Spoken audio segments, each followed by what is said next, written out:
Hello everyone, welcome to কুদরত S classes. আজকের ফিজিক্সের ক্লাসে তোমাদের প্রত্যেককে স্বাগত। ওকে, তো দেখো এটা হচ্ছে আমাদের সাজেশনমূলক একটা ক্লাস। সামনে অনেক পরীক্ষা আছে। তো দেখো ফিজিক্সের যে সাধারণত যতগুলো টপিক আছে সেই টপিকগুলো কভার করে যতগুলো কোশ্চেন, যে টাইপের কোশ্চেন হয় সেইগুলো আমি আলোচনা করার চেষ্টা করছি। ওকে, তো প্রথম যে চ্যাপ্টারটা হচ্ছে সেটা হচ্ছে ইউনিট অ্যান্ড মেজারমেন্ট। সেখানে 5টা কোশ্চেন নেওয়া হয়েছে, ঠিক আছে। তো দেখো এখান থেকে সাধারণত একটা বিশাল ইম্পর্টেন্ট জায়গা ইউনিট অ্যান্ড মেজারমেন্ট থেকে, বিশেষ করে ফিজিক্সের পার্টে। তো এখান থেকে সাধারণত যে কোশ্চেনগুলো হয় বা যে টাইপের হয় সেইগুলো দেখো। প্রথম কোশ্চেনটা কি আছে দেখো, বলছে ক্ষুদ্রতম একক হলো কোনটি? ক্ষুদ্রতম একক মাইক্রন। মাইক্রন মানে কত বলতো? 1 মাইক্রন সমান হচ্ছে 10⁻⁶ মিটার। ওকে, 6। ন্যানোমিটার মানে কত? 1 ন্যানোমিটার সমান 10⁻⁹ মিটার, ঠিক আছে। তারপর দেখো 1 অ্যাংস্ট্রম কত? 10⁻⁻10 মিটার। ওকে, আর 1 ফার্মি সমান হচ্ছে 10⁻⁻ কত তোমার 15 মিটার। তাহলে তুমি এদের মধ্যে সব থেকে ছোট ক্ষুদ্রতম একক কোনটা হলো? তাহলে আমাদের ফার্মি মিটার। ওকে, এবং এগুলো আসে, ঠিক আছে। এর পরিমাণটা কত সেটা অবশ্যই আমাদের পরীক্ষাতে আসে, যার জন্য আমি এখানে তোমাদের পরিমাণটা লিখে নিলাম। দেখো অ্যাংস্ট্রমটা একটু বেশি ইম্পর্টেন্ট, কারণ 10⁻⁻10 আর হচ্ছে 9, তো বুঝতেই পারছো ন্যানো থেকে 9 মিটার, 10⁻⁹ মিটার, এখান থেকে বিশাল ইম্পর্টেন্ট। ওকে, বেশ। তারপর দেখো পরের কোশ্চেনটা কি আছে দেখো, বলছে যে কোনো স্থানে উচ্চতা মাপা হয় নিম্নলিখিত কোন যন্ত্রের দ্বারা? উচ্চতা মাপা হয়। তো সিসমোগ্রাফ সবাই জানো, ভূমিকম্প, ঠিক আছে। সিসমোগ্রাফ সবাই জানো, ভূমিকম্প। ওকে, আল্টিমিটার, আল্টি মানে হচ্ছে উচ্চতা, এটা হচ্ছে উচ্চতা মাপক, ঠিক আছে। উচ্চতা, এটা হচ্ছে উচ্চতা।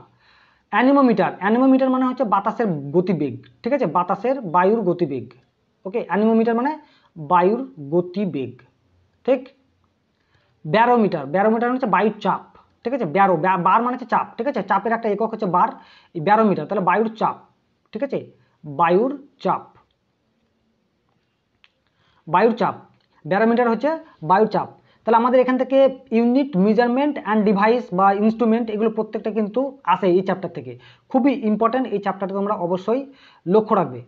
ওকে, এবং এখানে অনেকটাই হয়ে যাবে, তোমাদের অনেক কোশ্চেন এখানে সংকলিত করা হয়েছে, ঠিক আছে। তোমরা অবশ্যই ভিডিওটা ভালো করে দেখো এবং শেষ পর্যন্ত দেখো, এবং এরকম ভিডিও পেতে অবশ্যই তোমরা চ্যানেলটাকে সাবস্ক্রাইব করে রাখবে। ওকে, ঘরে বসে তোমার পুরোটা প্রিপারেশন হয়ে যাবে। অবভিয়াসলি তোমাদের পেড ক্লাসে যেগুলো দেওয়া যেমন টাইপের হয় ঠিক ওইরকম টাইপের তোমরা এখান থেকে পেয়ে যাবে। ওকে, দেখো পরের কোশ্চেনটা কি দিয়েছে, ইলেকট্রিক ল্যাম্প কে আবিষ্কার করেন? ঠিক আছে, ইলেকট্রিক ল্যাম্প এডওয়ার্ড জেনার কি আবিষ্কার করেন বলো তো?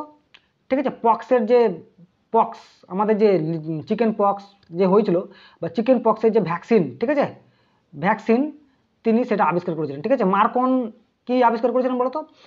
তোমার রেডিও ওয়েভ আবিষ্কার করেছিলেন, ঠিক আছে। রেডিও ওয়েভ, ঠিক আছে, রেডিও ওয়েভ আবিষ্কার করেছিলেন, ঠিক আছে। তারপর দেখো রবার্ট হুক কি করেছিলেন? রবার্ট হুক তোমার অ্যাকচুয়ালি তোমার সেল আবিষ্কার করেছিলেন, ঠিক আছে। তোমার সেল তো বটেই, সেলের সঙ্গে তোমার একটা যন্ত্র আবিষ্কার করেছিলেন, সেই যন্ত্রটার নাম কি বলতো? মাইক্রোস্কোপ, ঠিক আছে। মাইক্রোস্কোপ এটা তিনি আবিষ্কার করেছিলেন। এডিশন, ঠিক আছে, আমাদের যে বাল্বটা আবিষ্কার করেছিলেন, বা ল্যাম্প, ইলেকট্রিক ল্যাম্প বা বাল্ব যেটাই বলো না কেন, তিনি আবিষ্কার করেছিলেন এডিশন, ঠিক আছে।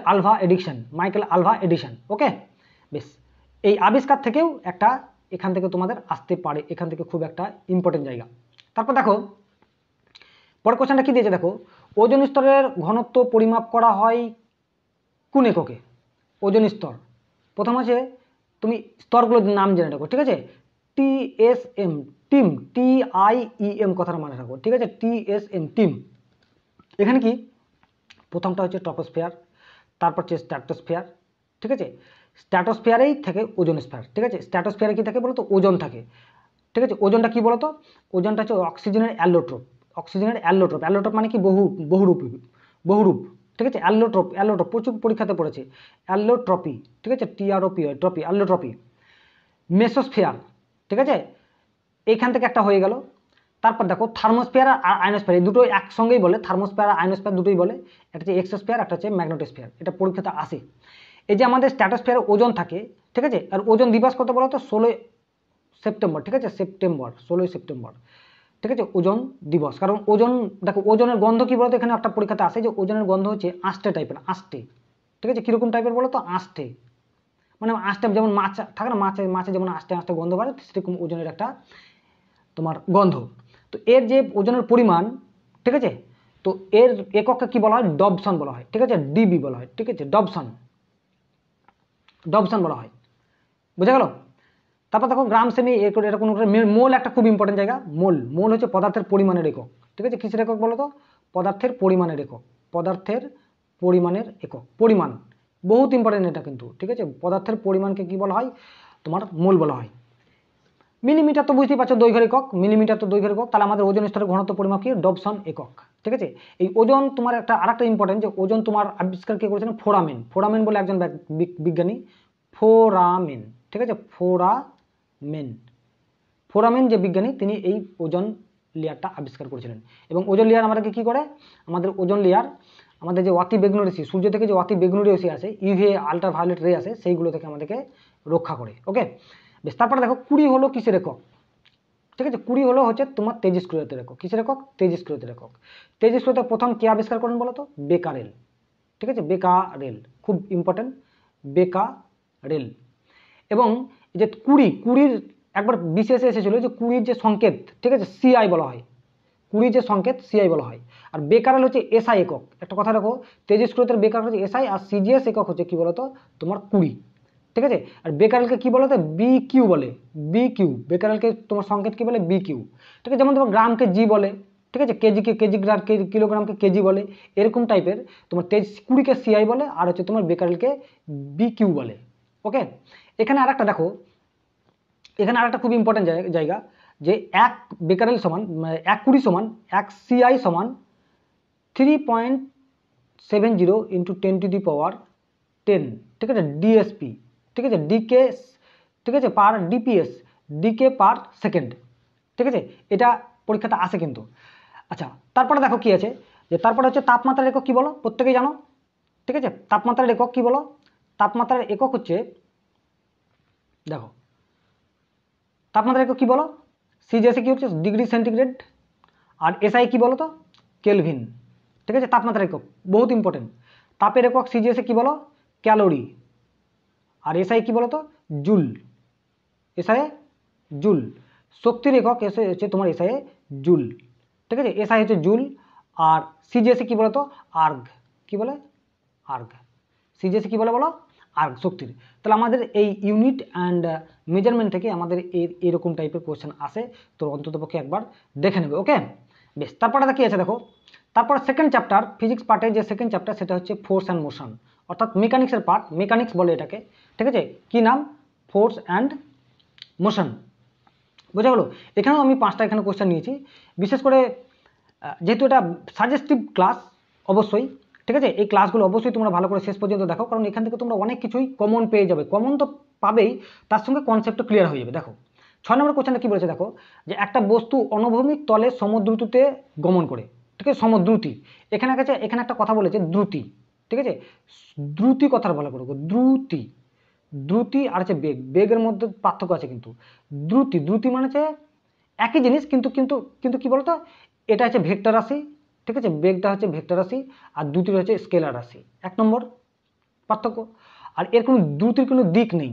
ঠিক আছে, দ্রুতির কোনো দিক নেই, দ্রুতির কোনো কি নেই বলতো, দিক নেই। কিন্তু বেগের কিন্তু দিক আছে। ঠিক আছে, দিক আছে, বেগের কি আছে বলতো, দিক আছে। বোঝা গেল? তাহলে বলছে বস্তুটির চলার সময় নিচের কোন রাশিটি থাকবে না। কি বলছে দেখো, কোন রাশিটি থাকবে না, বুঝছো? তাহলে দ্রুতি যেহেতু আছে, তো সুতরাং দ্রুতিকে আমাকে বেগ তো থাকবেই না। ঠিক আছে, এবং সমদ্রুতিতে বলেছে, সমদ্রুতি মানে কাকে বলে বলতো, যে সমান টাইমে সমান ডিস্টেন্স অতিক্রম করে। ঠিক আছে, দ্রুতি সমান হচ্ছে যে এস ইকুয়াল টু স্পিড সমান হচ্ছে ডি বাই টি। তার মানে কোনো তোমার দিক থাকে না। ঠিক আছে, যেমন আমরা টাইম অ্যান্ড ওয়ার্কের অঙ্কগুলো করি, S equal to D by T, মানে কোনো নির্দিষ্ট দিক নয়, তুমি যেদিকে যেতে পারো, কিন্তু শুধু যত ডিস্টেন্স কভার করবে কত টাইমে। যদি তুমি 10 কিলোমিটার কভার করো, ঠিক আছে, যদি 2 ঘন্টায় কভার করো, তাহলে কত হবে, 5 কিমি পার, ঠিক আছে, আওয়ার। এটা হবে, এটা হচ্ছে দ্রুতি। কিন্তু কি বলতো, তুমি 5 কিলোমিটার আওয়ার, এই যে দ্রুতিটা কিন্তু কি বলতো সমদ্রুতি, মানে তুমি 5 কিলোমিটার আওয়ারই, প্রতি ঘন্টা 5 কিলোমিটার আওয়ারই চলছো। তখন প্রচুর কোনটা থাকবে না। ঠিক আছে, বহুত কনসেপচুয়াল কোশ্চেন। বেগ থাকবে না, বেগ তো নেই। ভরবেগও থাকবে না, কারণ বেগ নেই তো ভরবেগও থাকবে না। শক্তি অবশ্যই থাকবে। ঠিক আছে, সমদ্রুতিতে বলেছে, তো শক্তি দুটোই থাকবে। বেগ তো এখানে বেগ থাকতেও পারে, নাও থাকতে পারে, কোন রাশিতে থাকবে না একেবারে নয়। ঠিক আছে, ভরবেগও থাকতে পারে, এখানে ভুল বলেছি, ভরবেগও থাকতে পারে। ঠিক আছে, এবং শক্তি তো গতিশক্তি তো থাকবে, কিন্তু একটা জিনিস থাকবে না, সেটা হচ্ছে যেহেতু বলেছে, সমত্বরণ বলেছে বা সমদ্রুতি বলেছে, ওই জন্য ত্বরণ থাকবে না। ত্বরণ মানে হচ্ছে যে ম্যাক্স মানে ফাইনাল বেগ বাই প্রাথমিক বেগ বাই টাইম। ঠিক আছে, এটাই হচ্ছে ত্বরণ। ঠিক আছে, মানে অন্তিম বেগ বাই প্রাথমিক বেগ মাইনাস প্রাথমিক বেগ বাই টি, এটা হচ্ছে ত্বরণ। তো তোমার যদি এইটা যদি ডিস্টেন্স না, এটা যদি পার্থক্য না থাকে, V1 আর V2 যদি পার্থক্য না থাকে, তাহলে কি হলো, 0 হয়ে গেল। তো 0 বাই টি মাইনাস কত, 0। তার মানে এখানে কি হয়ে থাকবে, তোমার কোনো ইয়ে থাকবে না, ত্বরণ থাকবে না। বেগ তো থাকবে। ঠিক আছে, বেগ মানে কি, পুরোটাই বেগ থাকবে না, কিন্তু তাৎক্ষণিক বেগ থাকবে। ঠিক আছে, একটা নির্দিষ্ট সময়ে বেগ থাকবে, যার জন্য এখানে বেগও থাকতে পারে, ভরবেগও থাকতে পারে, শক্তি তো অবশ্যই থাকবে। ওকে, বোঝা গেল?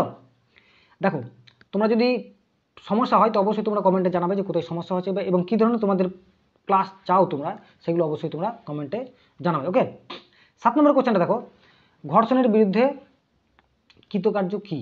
ঠিক আছে, দু ধরনের কাজ হয়, একটা হচ্ছে ঘর্ষণের সম্মুখে আর একটা হচ্ছে ঘর্ষণের বিরুদ্ধে। তাহলে ঘর্ষণের বিরুদ্ধেই বলো যেটা, সেটা হচ্ছে অপ্রত্যাবর্তী কাজ। অপ্রত্যাবর্তী মানে কি, সেটা হচ্ছে ইররিভার্সিবল। ঠিক আছে, ইররিভার্সিবল মানে হচ্ছে অপ্রত্যাবর্তনীয়, মানে যেটা অপ্রত্যাবর্তন হয় না আর কি। ঠিক আছে, ইররিভার্সিবল, সেটা হচ্ছে তোমার ঘর্ষণের বিরুদ্ধে কৃতকার্য। ওকে, বেশ, তারপরে দেখো কি আছে 8 নম্বর কোশ্চেনে। দেখো কি বলেছে, দেখো যে প্রথম ল অফ মোশন, অর্থাৎ প্রথম গতিসূত্র, নিউটনের প্রথম গতিসূত্র কি পাওয়া যায়? প্রথম গতিসূত্র থেকে খুব ইম্পর্টেন্ট বলের সংজ্ঞা পাওয়া যায়। কি পাওয়া যায়? বলের সংজ্ঞা পাওয়া যায়। প্রথম গতিসূত্র কি? যে কোনো বস্তুকে, মহাবিশ্বের যে কোনো বস্তুকে, ঠিক আছে, যে স্থির আছে সেই স্থির থাকতে চাই, আর যে গতিশীল আছে সেই গতিশীল থাকতে চাই। যদি তাকে বাধা দিতে যাও, যে স্থির আছে তাকে যদি গতি দিতে যাও তাহলে বল লাগবে, আর যাকে গতি আছে তাকে যদি বাধা দিতে যাও, স্থির করতে চাও, তাকেও বল লাগবে। তাহলে বলের সংজ্ঞা পাওয়া যায়। ঠিক, এটা একটা কোশ্চেন। 2 নম্বর যেটা কোশ্চেন হয়, যে বলের সংজ্ঞা তো পেলাম প্রথম গতিসূত্র থেকে, তাহলে বলের পরিমাপটা কোথায় পাবো? তাহলে দ্বিতীয় গতিসূত্র থেকে। ঠিক আছে, সেকেন্ড ল থেকে পাবো আমরা বলের পরিমাপ পাওয়া যায়। সেকেন্ড ল কি? F = ma। ঠিক আছে, সেকেন্ড ল হচ্ছে F = ma। বল, ঠিক আছে, অ্যাক্সিলারেশন আছে, বস্তুর ভর আছে। ঠিক আছে, তাকে আমাকে যে বলটা দেব, তাকে যে ওই যে ওকে আমি কি করব, আমি থামাবো বা তাকে গতিশীল করব। ঠিক আছে, সেটা হচ্ছে F = ma। তাহলে দ্বিতীয় গতিসূত্র থেকে আমি বলের সংজ্ঞা, মানে প্রথম গতিসূত্র থেকে বলের সংজ্ঞা পাই, আর দ্বিতীয় গতিসূত্র বলের পরিমাপ পাই। খুব ইম্পর্টেন্ট, প্রচুর পরীক্ষাতে পড়ে। এবং থার্ড ল কি? থার্ড ল প্রত্যেক ক্রিয়ার সমান ও বিপরীত প্রতিক্রিয়া আছে। ঠিক আছে, প্রত্যেক ক্রিয়ার সমান এবং বিপরীত প্রতিক্রিয়া। যেমন হচ্ছে তোমার কোথায়, এটার উদাহরণটা কোথায়, যে আমাদের যে রকেট চলে, ঠিক আছে, রকেটের যে পেছন দিকে এই যে রকেট আছে, এই রকেটের যে পেছন দিক থেকে যে ধোঁয়াগুলো বেরোয়, তাহলে এই ধোঁয়াগুলো এদিকে বেরোয়, রকেটটাকে ওইদিকে যেতে সাহায্য করে। তার মানে এটা হচ্ছে রকেটের উৎক্ষেপণ যেটা হয়, সেটা হচ্ছে থার্ড ল অফ মোশন। বোঝা গেল? বেশ, তারপরে কি আছে দেখো, 1 আলোকবর্ষ সমান, ঠিক আছে, 1 আলোকবর্ষ সমান কত কিলোমিটার? ঠিক, খুব ইম্পর্টেন্ট। 12, মাথা রাখো, 9 পয়েন্ট কত বলো, 9.467। এটা সবসময় এই 6টা 7টা রাখতেও হয়, মানে পয়েন্টের পর থার্ড ডিজিট থাকে নাও থাকে, কিন্তু তোমাকে এটা মাথা রাখো 12 কিলোমিটার, মানে 10⁻12। ঠিক আছে, 9 পয়েন্ট কত বললাম, 46 × 7 × 10⁻12। এটা মাথা রাখবে কিন্তু। ওকে, এটা হচ্ছে লাইট ইয়ার। ওকে, এবং লাইট ইয়ার থেকে একটা কোশ্চেন আছে, এটা হচ্ছে মৌলিক একক। এটা কি একক? মৌলিক একক। এটা পরীক্ষাতে আসে কিন্তু, মৌলিক একক। বোঝা গেল? এখান থেকে আর একটা কথা আসে, যে দৈর্ঘ্যের সব থেকে বড় এককটার নাম কি? দৈর্ঘ্যের সব থেকে বড় এককটার নাম কি বলতো? সেটা হচ্ছে পারসেক। কি? পারসেক। দেখো, 1 পারসেক সমান হচ্ছে কত বলতো? 3.26 লাইট ইয়ার। মানে বুঝছো, 3.26 লাইট ইয়ার। পরীক্ষাতে প্রচুর আসে। ঠিক আছে, 3.26 লাইট ইয়ার 1 নম্বর। আর লাইট ইয়ারটা কি? যে 1 বছর ধরে একটা আলো, ঠিক আছে, যত দূরত্ব অতিক্রম করে, 1 বছর ধরে একটা আলো যত দূরত্ব অতিক্রম করে, সেটাকে বলা হয় লাইট ইয়ার। এবং 1 সেকেন্ডে লাইট কত যায়? 3 × 10⁸ মিটার পার সেকেন্ড। মানে বুঝতে পারছো, 8 মিটার পার সেকেন্ড। ঠিক, 3 × 10⁸ মিটার পার সেকেন্ড 1 সেকেন্ডে যায়। তাহলে 1 বছরে কত যাবে বুঝতে পারছো? 1 বছরে যাবে এইটা। ঠিক আছে, 9.467 ইন্টু 10⁻12 কিলোমিটার কিন্তু, ঠিক আছে, কিলোমিটার এত। আর একটা ইউনিট আছে, আমি বলে দিই, অ্যাস্ট্রোনমিক্যাল ইউনিট। কি ইউনিটের নাম? Astronomical unit, AU। 1 AU হচ্ছে তোমার 1. ঠিক আছে 4496 ইন্টু 10⁸8 মিটার, ঠিক আছে, এটা অ্যাস্ট্রোনমিক্যাল ইউনিট। এটাও কিন্তু এটা কি বলতো, এটা অ্যাকচুয়ালি সূর্য আর হচ্ছে পৃথিবী, ঠিক আছে, সান আর আর্থের মধ্যে যে ডিস্টেন্স, ঠিক আছে, যে তোমার অ্যাস্ট্রোনমিক্যাল ইউনিট মানে কি, যে সূর্য আর পৃথিবীর, ঠিক আছে, ধরো এখানে সূর্য আছে আর এখানে পৃথিবী আছে, ঠিক আছে, যে এই ডিস্টেন্সটা, এদের অ্যাভারেজ যে ডিস্টেন্সটা, সেটাকে বলা হয় অ্যাস্ট্রোনমিক্যাল ইউনিট। বুঝা গেল? এত কিলোমিটার কিন্তু, মিটার নয়, এটা কিলোমিটার, ঠিক আছে। 1.496 ইন্টু 10⁸8 মিটার পার কিলোমিটার। ওকে, বোঝা গেল? দেখো তোমাকে এইভাবে কিন্তু কনসেপ্টগুলো ক্লিয়ার করতে হবে, নাহলে কিন্তু হবে না। দেখো কি বলছে, কৃত্রিম উপগ্রহ বস্তুর ওজন কত? কৃত্রিম উপগ্রহ মানে কি? কৃত্রিম উপগ্রহ তো পৃথিবী আছে, পৃথিবী চারিদিকে ঘুরছে, তাহলে যখন ঘুরছে তখন কি হয়, কোনো পতনশীল বস্তুর ওজন কত? 0। জি যখন 0 হয়, জি যদি 0 হয় তাহলে কি, তার ভরটাও 0। তাহলে ডব্লিউ সমান কি? ডব্লিউ সমান mg, তাহলে তার ভরটা 0। শূন্য কোথায় আছে? এই হচ্ছে শূন্য। কৃত্রিম উপগ্রহ বস্তুর ওজন কত? 0। শূন্য কেন? যেহেতু কৃত্রিম উপগ্রহ কোনো বস্তু যদি থাকে, তাহলে তো ও তো নিচের দিকে ইয়ে করতে পারবে না, তোমার নিচের দিকে কি করতে পারবে না, মানে বলটা অ্যাপ্লাই করতে পারবে না। অ্যাপ্লাই যদি তার প্রতিক্রিয়া যদি বল না থাকে, তাহলে কি হবে? তার তো ভরটা ওজন তো শূন্য না, ঠিক আছে। জি যেখানে শূন্য, সুতরাং ওখানে তোমার কৃত্রিম উপগ্রহ বস্তুর ওজনও শূন্য। বোঝা গেল? ফিজিক্সের মোস্ট ইম্পর্টেন্ট চ্যাপ্টার হচ্ছে লাইট। তুমি প্রত্যেকটা পরীক্ষাতে মোটামুটি যদি তুমি 3টে পরীক্ষা দাও, তো 2টো পরীক্ষাতে লাইট থেকে কোশ্চেন আসেই, ঠিক আছে। তুমি যদি 5টা কোশ্চেন দাও, তো 4টে পরীক্ষাতে তোমার লাইট থেকে কোশ্চেন আসবেই, ম্যাক্সিমাম 3টে থেকে পরীক্ষাতে আসবেই। ওকে, দেখো কি আছে, দেখো প্রথম কোশ্চেনটা কি আছে, দেখো যে প্রত্যেকটা আমাদের ফিজিক্সের 10টা চ্যাপ্টার আছে, ঠিক আছে, 10টা চ্যাপ্টার আছে, 10খানা চ্যাপ্টারে আমরা প্রত্যেকটা 5টা করে কোশ্চেন নিয়েছি। কি টাইপের কোশ্চেন হয় সেগুলো কিন্তু তোমরা ভালো করে দেখো। এবং দেখো তুমি পরীক্ষাতে তুমি প্রথমে তোমাকে জানতে হবে যে কোন চ্যাপ্টার থেকে কোশ্চেনটা এসেছে, তারপরে তুমি উত্তরটা করো, নাহলে তুমি কনসেপ্টটা ক্লিয়ার করবে কি করে, তাই না? সাবানের ফেনার বুদবুদ রঙিন হয় কেন? কারণ কি? ঠিক আছে, সাবানের ফেনা দেখেছো প্রত্যেকেই, ওখানে ধরো আলো ঢুকে গেল, ঠিক আছে, সাবানের ফেনাতে আলো ঢুকে গেল, আলো ঢুকে যাওয়ার দরুন, ঠিক আছে, ও কিন্তু কি করে বলো তো, চকচক চকচক চক করে, ঠিক আছে। এটা অভ্যন্তরীণ পূর্ণ প্রতিফলন নয়, কিছুটা অংশ আছে, কিন্তু ম্যাক্সিমামটাই হচ্ছে ব্যতিচার, ইন্টারফেয়ারেন্স। কি নাম? ইন্টারফেয়ারেন্স, ঠিক আছে, ব্যতিচারের কাজ কি, যে এদের, ঠিক আছে, এদের ফ্রিকোয়েন্সির অর্থাৎ কম্পাঙ্কের পার্থক্য সমান, ঠিক আছে, পার্থক্য সমান, ঠিক আছে, সেটা হচ্ছে ব্যতিচার। অপবর্তন কি? অপবর্তন হচ্ছে তোমার কি বলতো, পোলারাইজেশন,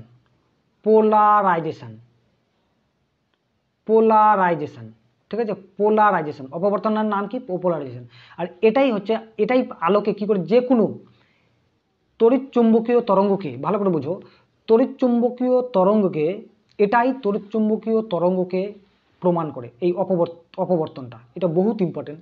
যেমন ধরো সাউন্ডের কোনো অপবর্তন নেই, তাহলে এটা তড়িৎ চুম্বকীয় তরঙ্গ নয়। তড়িৎ চুম্বকীয় তরঙ্গ হতে গেলে একটাই তোমার বৈশিষ্ট্য থাকতে হবে, সেটা হচ্ছে অপবর্তন, ঠিক আছে। প্রতিসরণ কি? প্রতিসরণ হচ্ছে একটা মাধ্যম থেকে লাইট এলো, লাইট আসার পর তোমার বেগটা চেঞ্জ হয়ে যায়, দিকটা চেঞ্জ হয়ে যায়, সামান্য টাইপের চেঞ্জ হয়ে যায়, এখানে যাচ্ছিল এখান থেকে চেঞ্জ হয়ে যায়, সেটা হচ্ছে প্রতিসরণ। বিচ্ছরণ তো বুঝতে পারছি, স্ক্যাটারিং, ঠিক আছে, যদি আলো ধুলোর মধ্যে আলো পড়ে তাহলে সেখানে কি হয়, স্ক্যাটারিং হয়, সেটা হচ্ছে আমাদের স্ক্যাটারিং। তাহলে বুদবুদ ফেনা রঙিন দেখায় যেন আলোর ব্যতিচার, ঠিক আছে, বা ইন্টারফিয়ারেন্স। এটা কিন্তু তোমরা অবশ্যই মাথায় রাখবে, এটাকে একমাত্র ব্যতিচারের বিখ্যাত উদাহরণ হচ্ছে তোমার এই বুদবুদের যদি তুমি ইয়ে করো, সেক্ষেত্রে রঙিন দেখায়। দন্ত চিকিৎসকরা কোন ধরনের দর্পণ ব্যবহার করে? ঠিক আছে, দর্পণের লেন্সের মধ্যে পার্থক্য আছে। দর্পণ মানে হচ্ছে কি বলতো, আমাদের আয়নাকে, যে কোনো আয়নাকে বলা হয় দর্পণ। তাহলে দর্পণ দন্ত চিকিৎসক বলো, বা কানের যে চিকিৎসক আছে সেইগুলো বলো, বা আমাদের যে শেভিং ক্রিম করে, ঠিক আছে, শেভিং যারা নাপি দিয়ে যে শেভিং করে, সেখানে কি হয়, আমাদের উত্তল দর্পণ নয়, অবতল দর্পণ ব্যবহার করে। কি দর্পণ ব্যবহার করে? অবতল দর্পণ ব্যবহার করে চিকিৎসকরা।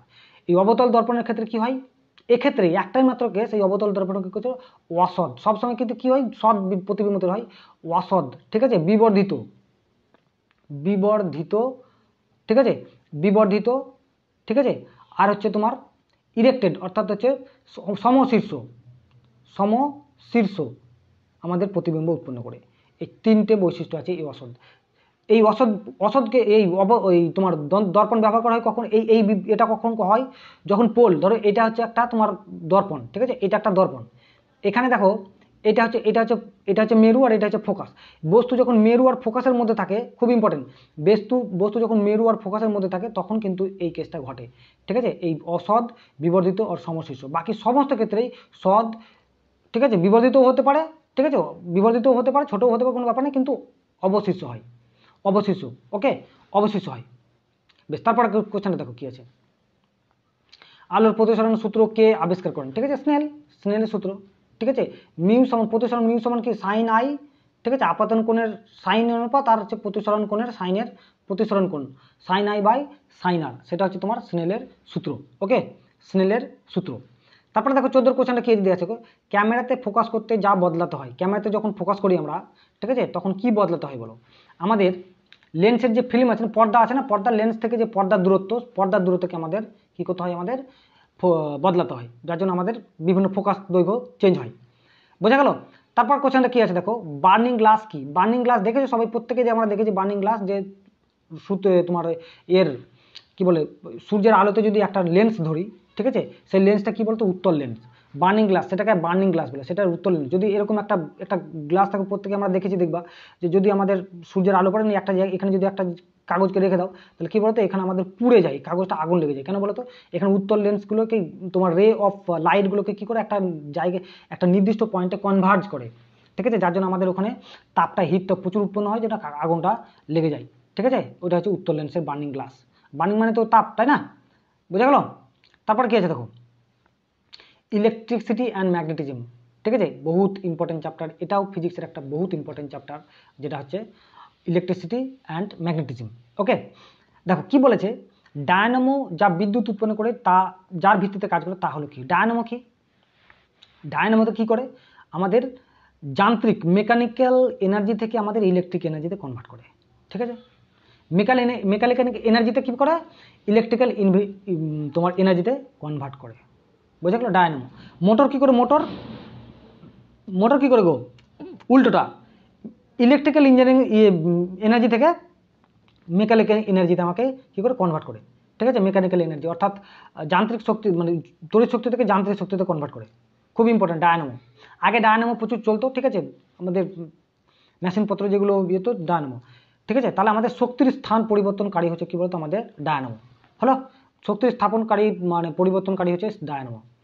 হিটারের কয়েল কি দিয়ে তৈরি, ঠিক আছে, হিটার থেকে হিট উৎপন্ন হয়, তাহলে হিট যে উৎপন্ন হয় সেটা কি দিয়ে তৈরি বলো, এটা আমাদের নাইক্রোম দিয়ে তৈরি। কি দিয়ে, নাইক্রোম।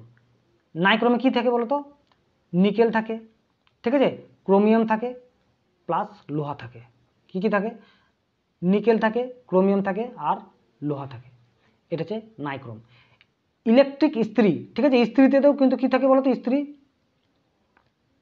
ইস্ত্রিতে আমাদের এই নাইক্রোম তার থাকে, কারণ যতগুলো হিটার উৎপন্নকারী ডিভাইস আছে সবগুলো কিন্তু আমাদের নাইক্রোম তার দিয়ে তৈরি, কারণ এটা কি বলতো, উচ্চ গলনাঙ্ক, কি থেকে, উচ্চ গলনাঙ্ক, কি থাকে, উচ্চ গলনাঙ্ক, আর হচ্ছে উচ্চ গলনাঙ্ক থাকে, মানে গলে যায় না আর কি শর্ট করে, ঠিক আছে, উচ্চ গলনাঙ্ক এবং উচ্চ রোধাঙ্ক, ঠিক আছে, উচ্চ গলনাঙ্ক আর উচ্চ রোধাঙ্ক থাকে। রোধ বেশি থাকে, যার যত বেশি রোধ থাকে সেটাই তো বেশি কি করে, আমাদের হিট উৎপন্ন করে, তাই না। বেশ, তারপর দেখো বৈদ্যুতিক বাল্বের ফিলামেন্ট কি দিয়ে তৈরি, প্রত্যেকেই আমরা জানি, সেটা হচ্ছে তোমার টাংস্টেন। কি দিয়ে তৈরি বলতো, আমাদের টাংস্টেন দিয়ে তৈরি, ঠিক আছে, টাংস্টেন দিয়ে তৈরি, বোঝা গেল। বেশ, তারপর দেখো কি আছে, 19-এর দাগটা কি বলেছে, 19-এর কোশ্চেনটা কি বলেছে দেখো, যে একটি বড় চুম্বকে দুটি খণ্ডে করা হলো, একটা বড় চুম্বক আছে, ঠিক, বলছে দৈর্ঘ্যের অনুপাতে, এই যে দৈর্ঘ্য, এটা হচ্ছে দৈর্ঘ্য, তো আমার কি বলছে 2:1 অনুপাতে ভেঙে দেওয়া হলো, ঠিক আছে, 2:1 অনুপাতে, এদিকে 2 এদিকে 1, মানে এই বরাবর ভেঙে দেওয়া হলো, ধরো এই বরাবর, ঠিক আছে, একটা বেশি একটা কম, তখন কি হবে, শক্তির কি মেরু শক্তির অনুপাত কি হবে, যদি এই ভালো করে দেখো, যদি দৈর্ঘ্য বরাবর যদি ভাঙে, ঠিক আছে, দৈর্ঘ্যের অনুপাতে যদি ভাঙে, ঠিক আছে, এই বরাবর যদি ভাঙে, তাহলে তাদের অনুপাত কি হবে বলতে, একই থাকবে, তাদের শক্তি একই থাকবে, 1:1 হবে, ঠিক আছে, শক্তির অনুপাত। কিন্তু এই বরাবর ভাঙলে কিন্তু চেঞ্জ হবে, এই বরাবর, বুঝতে পারছো? দৈর্ঘ্যের প্রস্থ বরাবর যদি ভাঙি তাহলে চেঞ্জ হবে, কিন্তু দৈর্ঘ্য বরাবর যদি ভাঙো তাহলে একই হবে। তাহলে কোথায় একই আছে বলো তো? ঠিক আছে, এটা একই আছে। কারণ এই দেখো কেন কেন হবে, এটা যদি এন এস প্রান্ত হয়, এটা যদি এন প্রান্ত হয়, তাহলে এই যে এই পার্টটারও কিন্তু এন এন প্রান্ত এদিকে হচ্ছে, এস প্রান্ত একই হচ্ছে, তাহলে দুজনেরই কিন্তু কি বলতো এন এস একই থাকছে, যার জন্য আমাদের কি বলতো শক্তিটা একই থাকবে।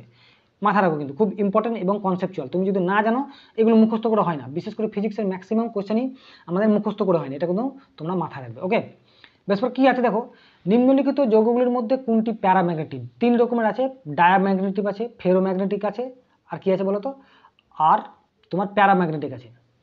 প্যারাম্যাগনেটিক কারা? প্যারাম্যাগনেটিক হচ্ছে তোমার ক্রোমিয়াম, ঠিক আছে, ক্রোমিয়াম আছে, আর একটা আছে ম্যাঙ্গানিজ, মাথা রাখো, ক্রোমিয়াম আর হচ্ছে ম্যাঙ্গানিজ, ঠিক আছে, আর একটা আছে তোমার হচ্ছে টাংস্টেন, ঠিক আছে, টাংস্টেন। এই তিনটে হচ্ছে ঠিক আছে প্যারাম্যাগনেটিক। প্যারাম্যাগনেটিক মানে যাদের লাস্ট কক্ষে ইলেকট্রন একটা আছে, একটা ইলেকট্রন আছে, যাদের লাস্ট কক্ষপথে ইলেকট্রন কটা আছে, একটা ইলেকট্রন আছে, তাদেরকে বলা হয় প্যারাম্যাগনেটিক। এখানে যে অপশনগুলো আছে বিসমাথ, অ্যান্টিমনি, ঠিক আছে, বা জল, এরা প্রত্যেকটা কি বলতো ডায়াম্যাগনেটিক, ঠিক আছে, ডায়াম্যাগনেটিক। বিসমাথ, অ্যান্টিমনি, তারপর হচ্ছে গোল্ড, সোনা, ঠিক আছে, সোনাকে কি বলে এইউ বলে, বলে না বলো, সেটা হচ্ছে এইউ। এটা হচ্ছে বিসমাথ, অ্যান্টিমনি, সোনা, তারপর জল, এগুলো প্রত্যেকটা কিন্তু ডায়াম্যাগনেটিক। তাহলে ফেরো কোনগুলো? ফেরো মানে বুঝতে পারছো, এখনই আমি বললাম ফেরো মানে হচ্ছে লোহা, ঠিক আছে, কোবাল্ট আর নিকেল, এরা হচ্ছে ফেরোম্যাগনেটিক, বুঝছো, এরা হচ্ছে ফেরো। এই যে ফেরাস বলে, লোহাকে কি বলে, ফেরাস বলে না, এরা হচ্ছে ফেরো। তাহলে আমাদের প্রত্যেকটাই আমাদের এখান থেকে হয়ে গেল। ওকে, কনসেপ্টগুলো তোমাদের যেন ক্লিয়ার থাকে। তারপরে দেখো কি আছে, নিউক্লিয়ার ফিজিক্সে কি আছে দেখো, 5খানা কোয়েশ্চেন আছে। Nuclear physics, actually nuclear physics আর হচ্ছে তোমার মডার্ন ফিজিক্স একই জিনিস, তবে এখানে টপিকটা ভাগ করে দিয়েছি। নিউক্লিয়ার ফিজিক্স দেখো, তেজস্ক্রিয় নমুনা থেকে নির্গত হয় কি? আলফা বিটা একসঙ্গে হয় না, কখনোই না, হয় না, ঠিক আছে। আলফা দেখো, আলফা যখন বেরোবে তখন বিটা বেরোবে না, ঠিক, আর যখন বিটা বেরোবে তখন আলফা বেরোবে না, ঠিক আছে, আলফা বেরোবে না। কিন্তু গামা দুজনের ক্ষেত্রেই বেরোয়, ঠিক আছে, গামা দুজনের ক্ষেত্রেই বেরোয়। যদি প্রথমে যে কোনো হতে পারে, ঠিক আছে, কিন্তু আলফা বিটা একসঙ্গে বেরোবে না, মাথায় রাখো। তাহলে দেখো বিটা ও গামা, এই ওয়াইটাকে গামা বলেছে, ঠিক আছে, গামা, ওয়াই মানে আছে এখানে গামা, বিটা ও গামা অথবা আলফা ও গামা, ঠিক আছে, বারবার করে বুঝো। যখনই কিন্তু আলফা বেরোবে সঙ্গে সঙ্গে কিন্তু মানে একদম একসঙ্গে বেরোবে না, পরপর বেরোবে, পরপর, ঠিক আছে, আলফা বিটা, বোঝা গেল, বুঝতে পারছো। এবং আলফা যখন দেখো বেরোয় তখন ভর সংখ্যা কত, 4 কমে, কত কমে, 4 কমে। আর বিটা যখন বেরোয় তখন ভর সংখ্যা কি এক বাড়ে, কিন্তু ভর সংখ্যা 1 বাড়ে।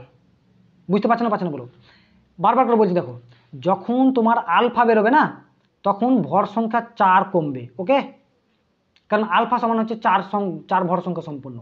আর বিটা যখন বেরোবে তখন ভর সংখ্যা 1 বাড়বে, ঠিক আছে। ভর সংখ্যা কাকে বলে, সোডিয়াম কি, এটা তো সোডিয়াম না, এটা সোডিয়াম কত, সোডিয়াম হচ্ছে তোমার 11, ঠিক আছে, আর এদিকে 23, এই যে 23টা হচ্ছে ভর সংখ্যা আর 11টা হচ্ছে তোমার কি বলতো পরমাণু ক্রমাঙ্ক। আর এইটা কমবে 4 আর এইটা বাড়বে 1, এটা যখন বিটা বাড়বে তখন 1 বাড়বে, আর যখন আলফা বেরোবে তখন 4 কমবে, বুঝা গেল। বেশ, তারপরে কি আছে দেখো, একটা ইলেকট্রনের ভর বিটা ভর কণার সমান, তাহলে ইলেকট্রন মানে হচ্ছে বিটা, ঠিক, ইলেকট্রনের ভর মানে হচ্ছে বিটা, অ্যাকচুয়ালি ইলেকট্রনকে বিটা বলে, তাহলে এর ভর যদি এম হয়, ঠিক আছে, এর ভর যদি এম হয় তাহলে ওটাও এম, বুঝা গেল। আর আলফার ভর হচ্ছে কি বলতো, আলফার ভর হচ্ছে কি বলতো তোমার হিলিয়ামের ভর, আলফার ভর হচ্ছে হিলিয়ামের ভর, মাথা রাখো, আলফার ভর হচ্ছে হিলিয়ামের ভর। ওই জন্য তেজস্ক্রিয় যে খনিগুলো আছে সেইগুলোতে আমাদের কি হয় বলতো, সেইগুলোতে আমাদের হিলিয়াম গ্যাস পাওয়া যায়, ঠিক আছে, সেইগুলোতে আমাদের কি পাওয়া যায় বলতো, হিলিয়াম গ্যাস পাওয়া যায়, মাথা রাখো কিন্তু, ওকে। বেশ, তারপর দেখো 23এর কোশ্চেনটা কি আছে দেখো, যে নিউক্লিয় বিভাজন বিক্রিয়ায় কত শতাংশ ভর শোধ, দেখো ই ইকুয়াল টু কি জানি আমরা, mc², আইনস্টাইন দিয়েছিল, এটাকে বলা হয় স্পেশাল থিওরি অফ রিলেটিভিটি, ঠিক আছে, যেখানে সি কি বলতো আলোর গতিবেগ, ঠিক আছে, আলোর গতিবেগ, ঠিক, আর এম হচ্ছে ভর, বস্তুর ভর, মানে রেস্ট ভর আর কি। তাহলে যখন আমরা শক্তিতে রূপান্তরিত, কোনো পদার্থ যখন শক্তিতে রূপান্তরিত হয় তখন কি যদি ভাঙে, ঠিক আছে, তখন আমাদের কি বলতো 0.01% কি হয়, আমাদের শক্তিতে রূপান্তরিত হয়, ঠিক আছে, শক্তিতে রূপান্তরিত হয়, বোঝা গেল। বেশ, তারপরটা কি আছে দেখো, 24এর কোশ্চেনটা কি আছে দেখো, বলছে যে কোনো পদার্থের সঞ্চয়ের উপর ভারতের নিউক্লিয় শক্তির ভবিষ্যৎ নির্ভর করে। নিউক্লিয় শক্তির মেন যে উপাদান, নিউক্লিয় পদার্থের নিউক্লিয় রিয়াকশনের যে মেন উপাদান সেটা হচ্ছে ইউরেনিয়াম। ঠিক আছে, ইউরেনিয়ামটাই হচ্ছে তোমার কি বলতো নিউক্লিয়, মানে একদম মেন তোমার জ্বালানি নিউক্লিয় ইউরেনিয়াম, তাই না? বোঝা গেল? আর ইউরেনিয়ামের পরমাণু ক্রমাঙ্ক কত? 92। ইউরেনিয়ামের পরমাণু ক্রমাঙ্ক কত? 92। বোঝা গেল? 25 কোশ্চেনটা কি আছে দেখো, পারমাণবিক চুল্লিতে ভারী জল D2O, ঠিক আছে, D2O ভারী জল মানে কি? এখানে ডয়টেরিয়াম। ডয়টেরিয়াম মানে কি? হাইড্রোজেনের 2 আর 1, এটা হচ্ছে ডয়টেরিয়াম। হাইড্রোজেনের 3টা আইসোটোপ, একটা হচ্ছে প্রোটিয়াম, একটা হচ্ছে ডয়টেরিয়াম, এটা হচ্ছে ডয়টেরিয়াম, একটা হচ্ছে প্রোটিয়াম, আর একটা হচ্ছে কি বলতো ট্রাইটেরিয়াম। একটা কি বলতো ট্রাইটেরিয়াম। বুঝে গেল? ট্রাইটেরিয়াম কি? এখানে 3টে আছে। এখানে হাইড্রোজেন একমাত্র মৌল যার কিন্তু নিউট্রন নেই, বুঝছো? যার কোনো তোমার নিউট্রন নেই, শুধু প্রোটন দিয়ে তৈরি, ঠিক আছে, নিউট্রন নেই এই প্রোটিয়ামের ক্ষেত্রে। 3টে আইসোটোপ। তাহলে ডয়টেরিয়াম, এটা হচ্ছে ডয়টেরিয়াম। তো ডয়টেরিয়ামের ক্ষেত্রে কি হয়, আমাদের পারমাণবিক চুল্লিতে মডারেটর হিসেবে ব্যবহার করা, মডারেটর, ঠিক আছে, মডারেটর হিসেবে ব্যবহার করা হয়। কুল্যান্ট হিসেবে কি ব্যবহার করা হয়? কুল্যান্ট হিসেবে আমাদের জল ব্যবহার করা হয়, ঠিক আছে, জল ব্যবহার করা হয়, হিলিয়াম ব্যবহার করা হয়, ঠিক আছে, কুল্যান্ট হিসেবে। কাস্টোডিয়ান, দেখো নিয়ন্ত্রক হিসেবে কি ব্যবহার করা হয়? নিয়ন্ত্রক হিসেবে আমাদের ক্যাডমিয়াম ব্যবহার করা হয়। কি ব্যবহার করা হয়? ক্যাডমিয়াম। প্রচুর ইম্পর্টেন্ট কিন্তু, বারবার করে বলছি ক্যাডমিয়াম। ক্যাডমিয়াম হয়। আর বোরন, বোরন, ঠিক আছে, লেখা একটু সমস্যা হচ্ছে আমার, ঠিক আছে, বোরন। তাহলে আমাদের নিয়ন্ত্রক হিসেবে কি করা হয়, ঠিক আছে, সেটা হচ্ছে ক্যাডমিয়াম আর বোরন। বুঝে গেল?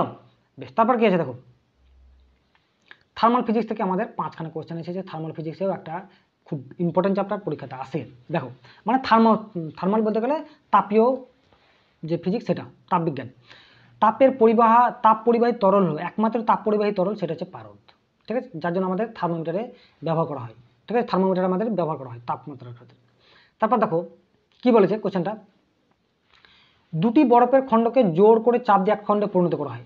দুটি বরফকে যখন জোর করে চাপ দাও, তাহলে চাপ দিলে কি তাদের গলনাঙ্ক কমে যায়, আর গলনাঙ্ক কমে যখন যায় তখন কি বলতো গলে যায়। একটু গলে যাওয়ার পরে কি হয়, বাতাসের পরিবেশ থেকে যে তাপ মানে হিট নেওয়ার পরে কি হয়, ওটা আস্তে আস্তে আস্তে আস্তে আস্তে আস্তে যখন ওটা খুলে দাও তখন কিন্তু জমা হয়ে যায়, ঠিক আছে, তখন এটাকে বলে পূর্ণচুরী ভবন, যেটাকে বলে। তাহলে চাপ দিলে কি হয়, তার গলনাঙ্ক কি হয়, কমে যায়। চাপ বাড়ার সঙ্গে সঙ্গে গলনাঙ্ক কমে যায়। কি করে? গলনাঙ্ক কমে যায়, মাথা রাখো। ওকে, তারপর দেখো সূর্যের তাপ পৃথিবীতে পৌঁছার কোন পদ্ধতিতে, ঠিক আছে, পদ্ধতি মানে কি বলতো, বিকিরণ পদ্ধতি। তাপ হচ্ছে বিকিরণ, তাপ তিনটে পদ্ধতিতে হয়। পরিচলন মানে কি বলতো, যখন পরিচলন মানে জল যখন গরম হয়, জল গরম হতে হচ্ছে পরিচলন। আর পরিবহন যখন হচ্ছে তোমার কি গরম বলছে, লোহার গরম। লোহা যখন গরম হয় কিনা তখন সেটা হচ্ছে পরিবহন। আর পরিচলন হচ্ছে জল গরম করাটা হচ্ছে পরিচলন। বোঝা গেল? বেশ, তারপরে দেখো কি আছে, 29 কোশ্চেনটা কি আছে দেখো, যে রান্নার পাত্রে যে গুণটি থাকা দরকার, রান্নার পাত্রে যে গুণটি থাকা দরকার সেটা কি? রান্নার পাত্র যত তাপ পরিবহন করতে পারবে তত আমাদের তাড়াতাড়ি তাপ মানে এই হবে, কি হবে বলতো, আমাদের তাড়াতাড়ি রান্না হবে। তাহলে আপেক্ষিক তাপ কাকে বলে বলতো?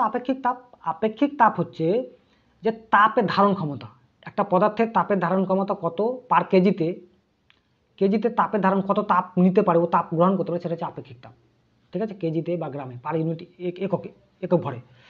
তো দেখো জলের তাপ হচ্ছে আপেক্ষিক তাপ হচ্ছে পৃথিবীর সব থেকে বেশি, ঠিক আছে, জলের আপেক্ষিক তাপ, ওই জন্য জলের সেট দেওয়া হয়। তাহলে নিম্ন আপেক্ষিক তাপ আর উচ্চ পরিবাহিতা, নিম্ন আপেক্ষিক তাপ আর হচ্ছে উচ্চ পরিবাহিতা, সেটা হচ্ছে তোমার কি বলতো, আমাদের যে কোনো রান্নার যে পাত্রগুলো সেগুলো আমাদের ইম্পর্টেন্ট, মানে বেশি গুরুত্বপূর্ণ। কোন তাপমাত্রাটা ফারেনহাইট আর সেলসিয়াস স্কেলে সমান রিডিং দেখা যায়? -40 ডিগ্রি সেন্টিগ্রেড, ঠিক আছে, -40 ডিগ্রি সেন্টিগ্রেড। বোঝা গেল?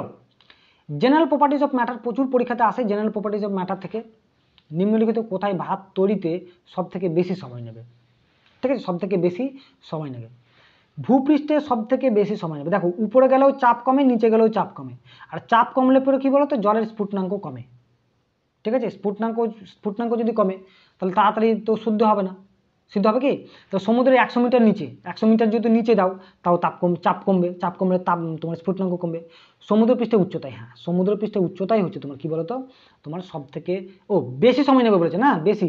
তাহলে আমার সব থেকে বেশি সময় কথা নেবে বলতো মাউন্ট এভারেস্টের উচ্চতায় যদি আসো। মাউন্ট এভারেস্ট সব থেকে উঁচু, ওখানে চাপ কি, চাপ তো শূন্য না, একদম চাপ নেই বলেই চলে। তো ওখানে আমাদের সব থেকে বেশি সময় নেবে। আর সব থেকে কম যদি বলে তাহলে সমুদ্র পৃষ্ঠের উচ্চতায়, ঠিক আছে। তারপর দেখো কি জলের ঘনত্ব সব থেকে বেশি কোন ডিগ্রি সেন্টিগ্রেড? জলের হচ্ছে 4 ডিগ্রি সেন্টিগ্রেড। এই জল একটা এমন পাবলিক যার ডুয়াল ধর্ম আছে। 0 ডিগ্রি থেকে 4 ডিগ্রি সেন্টিগ্রেড পর্যন্ত জলের কি বলতো তোমার আয়তন কমে, ঠিক আছে, আয়তন কমে, কিন্তু পরে কিন্তু 4 ডিগ্রি ক্ষেত্রে কি হয়, তারপরে যেটা বাড়ে, ঠিক আছে, বাড়ে। এটা মাথায় রাখবে, বহুত ইম্পর্টেন্ট। অন্য কোনো পদার্থের বা অন্য কোনো তরলের নেই কিন্তু। তারপর কি আছে দেখো, 33 কোশ্চেনটা কি আছে দেখো, যে একটা ফাঁপা কাঠ জলে ভাসছিল, অ্যালকোহল, জল থেকে অ্যালকোহলের কম ঘনত্বযুক্ত এটাকে কি করবে? যদি ডুবিয়ে দাও তাহলে কি হবে? তাহলে যেহেতু আগে জলে ভাসছিল, তাহলে এবার তুমি অ্যালকোহলে মিশিয়ে দিয়েছো, তাহলে অ্যালকোহল যদি মিশাও তাহলে অ্যালকোহলের ঘনত্ব বলছে কম, আর ঘনত্ব যদি কম হয় তাহলে কি হবে? ওটা ডুবে যাবে না? একটু ডুবে যাবে দেখবা, কারণ ওই একই তো কাঠ না, তাহলে কাঠ যদি হয় তাহলে ওটা ডুবে যাবে। যদি তুমি কম ঘনত্বযুক্ত যদি জিনিস করো তাহলে তো ডুবে যাবে, আর যদি বেশি ঘনত্ব তাহলে ভাসবে, ঠিক কিনা? বোঝা গেল? তারপর দেখো কি আছে দেখো, পৃষ্ঠটানের মাত্রা কি? পৃষ্ঠটান, ঠিক আছে, পৃষ্ঠটান কাকে বলে তুমি দেখো, পৃষ্ঠটান হচ্ছে সেটাই বল, পৃষ্ঠটান মানে হচ্ছে এ সমান হচ্ছে T/L, ঠিক আছে, T/L, টিটা হচ্ছে ভর বা টি এপি বলতে পারো, এখানে এপি লিখছি আমি, ঠিক আছে। এস ইকুয়াল টু কি বলতো F/L। তাহলে এলটা কি, এফটা কি, একটা তোমার হচ্ছে বল, তো বল সমান কি ma/L। এটা হচ্ছে ত্বরণ, তাহলে কি হয়, এম তো আছেই, L T⁻², তাহলে এল যদি হয় তাহলে এল উড়ে গেল, তাহলে কি হলো আমার L0T⁻², কোথায় আছে L0T⁻², তাহলে আমার কোথায় হলো এটা পৃষ্ঠটান। বোঝা গেল? বেশ, এইভাবে তোমাদেরকে বার করতে হবে কিন্তু, নাহলে হবে না। বা মুখস্থ করতে পারো, কিন্তু মুখস্থ বেশি দিন থাকবে না, তোমাকে এটা বার করতে হবে, যে তোমাকে এক্সপ্রেশনে জানতে হবে যে পৃষ্ঠটান সমান হচ্ছে বল বাই দৈর্ঘ্য, ঠিক আছে। তারপর কোশ্চেন দেখো, গভীর জলের তলদেশ থেকে বায়ুর বুদবুদ যখন উপরের দিকে উঠে তখন আয়তনের কিরূপ পরিবর্তন হয়? বুদবুদ যখন আয়তনে কিরূপ পরিবর্তন হয়? তাহলে নিচে থেকে দেখো, যত নিচে যাবে তাহলে চাপ বাড়বে, তো যত উপরে যাবে তাহলে চাপ কমবে, তাহলে চাপ যদি কমে তাহলে আয়তন বাড়বে, তাহলে আয়তন কোথায় যাবে? আয়তন বৃদ্ধি পাবে, ঠিক, আয়তনের বৃদ্ধি পাবে। কারণ একটা বস্তু যত তুমি জলের গভীরে যাবে তত চাপ বাড়বে কি বাড়বে না? কারণ আমরা কি জানি, চাপ সমান জলের গভীরে চাপ সমান ρH ρG, ঠিক আছে, বা ρG এইচ যাই বলে না কোনো, এই এইচটা কি, নিচের দিকে যত তুমি যাবে তত চাপ বাড়বে, ঠিক আছে। ওই জন্য দেখবা যে জল যদি নিচের দিকে যদি ফুটো হয় কোনো ড্রাম বা কিছু, তাহলে জলটা বেশি গতিবেগে চলে পড়ে, আর যদি উপরের দিকে হলো তাহলে আস্তে আস্তে আস্তে আস্তে গুলগুলিয়ে পড়ে। সাউন্ড অ্যান্ড ওয়েভ, এটা একটা বহুত ইম্পর্টেন্ট চ্যাপ্টার, সেটা হচ্ছে তোমার ফিজিক্সের একটা পার্ট, একটা চ্যাপ্টার। আমি কি বললাম যে 10টা চ্যাপ্টার আছে, 10টা চ্যাপ্টার থেকে তোমাদেরকে একটু নলেজ নিয়ে যদি যাও তাহলে কিন্তু তোমরা অবশ্যই পরীক্ষাতে উদ্ধার হয়ে যেতে পারো বা পারবে। সরল দোলনরত কোনো কণার ত্বরণ শূন্য হয় কখন? দেখো, এটা হচ্ছে সরল দোলনরত, এটা এইভাবে যায়, ঠিক আছে, একটা এখান থেকে এত দূর যায়, আবার এখান থেকে আসে, এখান থেকে যায়, এখান থেকে যায়, তাহলে ত্বরণটা কোথায় শূন্য বলতে এইখানে শূন্য, এইখানে শূন্য আর এখানে শূন্য। ত্বরণটা যেখানে যখন শূন্য হয়, তো ত্বরণ মানে কি, এখানে বেগটা শূন্য হয়, হ্যাঁ ত্বরণ শূন্য, ত্বরণ কিন্তু এখানে দেখো, ঠিক আছে, দেখো তো যখন তোমার ত্বরণ এই জায়গায় আছে, এখানে ত্বরণ আছে কিন্তু এখানেও আছে, এখানে বেগ বেশি, ঠিক আছে, এখানেও আছে। তো সরণ যখন শূন্য, যখন সরণই হবে না, এদিকেও যাবে না এদিকেও যাবে না, যখন সরণ শূন্য তখনই ত্বরণ শূন্য, ঠিক আছে। তার আগে কিন্তু একটু যদি এদিকে যায় তাহলে টান থাকবে, ত্বরণ মানে কি টান, ত্বরণ মানে টান, বুঝতে পেরেছো? এই যখন সরণটা মানে এই নড়াচড়া যখন করবে না, এখানে যখন দাঁড়িয়ে থাকবে তখন কি, তখন ত্বরণও নেই, তার মানে সরণও নেই, ত্বরণ নেই। কিন্তু একটু যদি এইদিকে টেনে দাও তাহলে কি বলতো, এই বলটা কি বলতো এইদিকে নিচের দিকে টানতে চেষ্টা করবে, ঠিক কিনা, বুঝতে পারছো? তখন একটা ত্বরণ থাকবে, তো এখানেও ত্বরণ থাকবে, এখানেও ত্বরণ থাকবে, প্রত্যেকটা জায়গায় ত্বরণ থাকবে, কিন্তু শুধুমাত্র সরণ যখন শূন্য সেখানেই তোমার ত্বরণ থাকবে না। ওকে, বেশ। তারপরে দেখো কি আছে, 37 কোশ্চেনটা কি আছে দেখো, সূর্য থেকে পৃথিবীর দূরত্ব দ্বিগুণ করা হলে সূর্যকে ঘিরে পৃথিবীর আবর্তন কত? এটা হচ্ছে কেপলারের সূত্র, ভালো করে বুঝো, T² = R³, এটা হচ্ছে কেপলারের সূত্র। তাহলে দেখো টি, তুমি উল্টে দাও, তাহলে T/T1, তুমি T/T1², এটা ধরো একটা সমান R/ দ্বিগুণ করেছে তাই না, দ্বিগুণ যদি করে তাহলে কি হয়, তাহলে 2R³ হয়ে গেল, ঠিক কিনা, আর কেটে গেল ধরো, তাহলে কত তোমার কিউব আছে, তাহলে 8 হয়ে গেল, ঠিক। এবার দেখো, এবার তোমার কি বলছে, যে আবর্তনের পর্যায়কাল কত, টি হচ্ছে পর্যায়কাল, ওকে 8 হলো। তাহলে 8 যখন হলো দেখো, তাহলে কি হচ্ছে, টি আগে কত ছিল, টি ইন্টু 8 ছিল, তাহলে টি ওয়ান আমাকে বার করতে হবে, তো টি ওয়ান তো বার করতে হবে, তাহলে কত হবে এটা, যেহেতু স্কোয়ার আছে এখন, এখানে যদি স্কোয়ার আছে তাহলে এখানে স্কোয়ার করো, তাহলে টি তো আছেই, স্কোয়ারকে কেটে দিলাম, তাহলে এটাকে যদি স্কোয়ার আর এখানে একটা এখানে কত কিউব আছে না, 3/কিউব আছে, তাই না? তাহলে এখন কত হবে বলতো, এখানে যদি ইয়ে করো 4 ইন্টু 2, তো 4কে করে বর্গ করলে কি হবে, কিন্তু 2 হবে, আর এখানে একটা 2 এর জন্য √2 হলো, তাহলে আগে কত হলো, টি 2√2 বছর, কি হলো বলতো, 2√2 বছর, বুঝে গেল? শুধু এই সূত্রটা ক্যালকুলেশন করবে, তাহলে তোমরা এখানে চলে আসবে। দেখো আসে না বলো, বেশ। তারপরে দেখো কি আছে, 38 কোশ্চেনটা কি আছে দেখো, বলছে যে মানুষের চোখে দৃশ্যমান আলোর তরঙ্গ দৈর্ঘ্য কত, তরঙ্গ দৈর্ঘ্য কত আমাদের অ্যাকচুয়ালি 3700 অ্যাংস্ট্রম থেকে মোটামুটি 3800 বা এরকম 800 অ্যাংস্ট্রম, মোটামুটি অ্যাংস্ট্রম, আমি এখনই বললাম যে এক অ্যাংস্ট্রম সমান কত, 10⁻⁻10 মিটার, এক অ্যাংস্ট্রম সমান কত বললাম, 10⁻10 মিটার, তাহলে এইটা আমার হচ্ছে উত্তর, ঠিক আছে, 4 থেকে 8000, মানে একটা অ্যাপ্রক্স ধরে নিয়েছি, ঠিক আছে, মানে আমাদের রাউন্ড ফিগারে করে নিচ্ছে, 4000 থেকে 8000 অ্যাংস্ট্রম রাউন্ড ফিগারে করে নিয়েছে, ওকে। দেখো সাউন্ড অফ ওয়েভ থেকে কিন্তু খুব ইম্পর্টেন্ট কিন্তু, ঠিক আছে, সোনার, আচ্ছা সোনারের ফুল ফর্ম কি বলতো, সাউন্ড, ঠিক আছে, সাউন্ড নেভিগেশন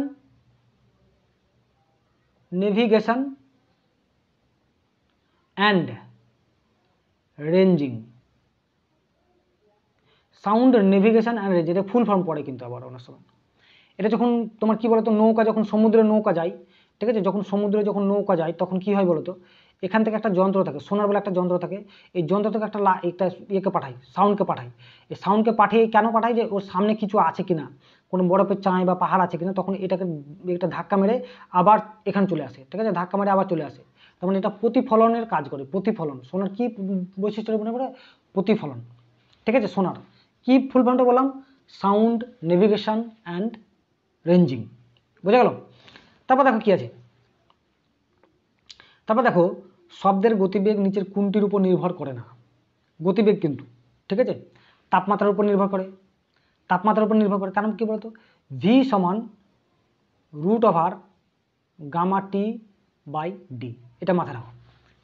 গামা মানে স্থিতিস্থাপকতা, টি মানে হচ্ছে কি বলতো তাপমাত্রা, আর ডি মানে হচ্ছে ঘনত্ব, তাহলে তাপমাত্রার উপর ডিপেন্ড করে, ঘনত্বের উপর ডিপেন্ড করে, স্থিতিস্থাপক ডিপেন্ড কার উপর করে না বলতো, চাপের উপর ডিপেন্ড করে, ঠিক আছে, এর উপর ডিপেন্ড করে না, চাপের উপর, বোঝা গেল, চাপের উপর ডিপেন্ড করবে না, এই এক্সপ্রেশনটা মনে রাখবে, ভি সমান শব্দের গতিবেগ সমান ভি সমান Γ/T √Γ/T/D, ওকে, √Γ/T/D, তাহলে অনেক সময় পেয়ে যাবে। দেখো মডার্ন ফিজিক্স থেকে দেখো 5খানা এসেছে, মডার্ন ফিজিক্স খুব ইম্পর্টেন্ট জায়গা। এক্স রশ্মি অ্যাকচুয়ালি রনজেন্ট এক্স, ঠিক আছে, রনজেন্ট আবিষ্কার করেছিলেন, কি আবিষ্কার করেছিলেন, রনজেন্ট আবিষ্কার করেছিলেন। এবং এক্স রশ্মি একটা কি বলতো, তড়িৎ চুম্বকীয় তরঙ্গ, কি তড়িৎ চুম্বকীয় তরঙ্গ, ঠিক আছে, এটা খালি চোখে এমনিতেই দেখা যায় না, ঠিক আছে, খুব ছোট তড়িৎ চুম্বকীয় তরঙ্গ, তাহলে তড়িৎ চুম্বকীয় তরঙ্গ, বড় নয় কিন্তু, খুব ছোট তড়িৎ চুম্বকীয় তরঙ্গ, বিকিরণ, ওকে, বোঝা গেল, বেশ। তারপর দেখো কি আছে,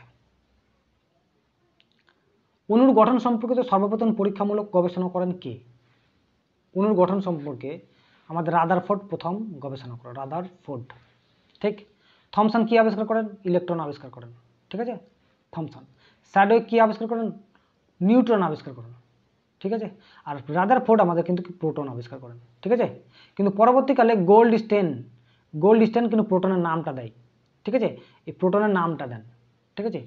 বোরের তত্ত্ব, এ কিন্তু তোমার ইলেকট্রন বিন্যাসই করেছিলেন, মানে ইলেকট্রনের ব্যবহার করেছিলেন, কিন্তু বোরের তত্ত্ব এটা একটা তত্ত্ব, ঠিক আছে। তারপর দেখো কি আছে, 43 কোশ্চেন, কোন সাবানের বুদবুদের আয়নীয় ঘটালে দেখা যায় এটার আয়তন কি হবে, যদি বুদবুদের আয়নী ভবন ঘটে, তাহলে অবশ্যই তার কি হয় বলতো, আয়তনটা বেড়ে যায়, ঠিক আছে, আয়তনটা বেড়ে যায়। ভর শক্তি সম্পর্ক একটি কি তত্ত্ব, ঠিক আছে, ভর শক্তি মানে কি বলতো, ওই যে আমাদের আইনস্টাইনের যে এটা রিলেশনটা mc², সেটা হচ্ছে ভর সমান, এটা হচ্ছে special theory of relativity, special বিশেষ, রিলেটিভিটি মানে কি আপেক্ষিকতার বিশেষ তত্ত্ব। এইটার জন্য ভালো করে শোনো, আইনস্টাইন কিন্তু এটার জন্য নোবেল পাননি, ঠিক আছে, এটার জন্য নোবেল পাননি আইনস্টাইন, ঠিক আছে। নোবেল কিসের জন্য পেয়েছেন? ফটো ইলেকট্রিক ইফেক্টের জন্য, ফটো ইলেকট্রিক ইফেক্টের জন্য, ইফেক্ট, এটার জন্য কি করেছিলেন তিনি? নোবেল পেয়েছিলেন। এটা পরীক্ষাতে আসে যে তোমার আইনস্টাইন কিসের জন্য নোবেল পেয়েছিলেন। ওকে, ডায়োড হলো একটি মাত্র ডিভাইস, ভালো করে দেখো, যা কি তড়িৎ প্রবাহকে কি করে, একদিকে প্রবাহিত করে কোনো দিকেই নেয়, অবশ্যই ডায়োড, ঠিক আছে। একটা ডায়োড দু রকমের হয়, একটা NP diode, PN junction diode হয়, ঠিক আছে। এটা নেগেটিভ আছে, এটা পজিটিভ আছে। পিএন জাংশন ডায়োড এটা কি করে বলতো? আমাদের তড়িৎ প্রবাহকে একমুখী করে চেষ্টা করে, তার মানে কি এসিকে ডিসি করে, ঠিক আছে। রেকটিফায়ার হিসেবে কাজ করে, কি করে? রেকটিফায়ার হিসেবে কাজ করে, বোঝা গেল? রেকটিফায়ার হিসেবে কাজ করে, একে দিক পরিবর্তন করে। স্ট্যাটিক জিকে অন ফিজিক্স, এটাও একটা বিশাল ইম্পর্টেন্ট টপিক অন ফিজিক্স। কি আছে দেখো, ভারতের প্রথম পারমাণবিক শক্তি কেন্দ্র কোথায় অবস্থিত হয়েছিল? প্রথম পারমাণবিক হচ্ছে তারাপুর। তারাপুর কত সালে বলো তো? 1969 সালে, ঠিক আছে, মহারাষ্ট্রের তারাপুরে। নারদা কোথায়? নারদা হচ্ছে তোমার রাজস্থানে, ঠিক আছে, রাজস্থানে।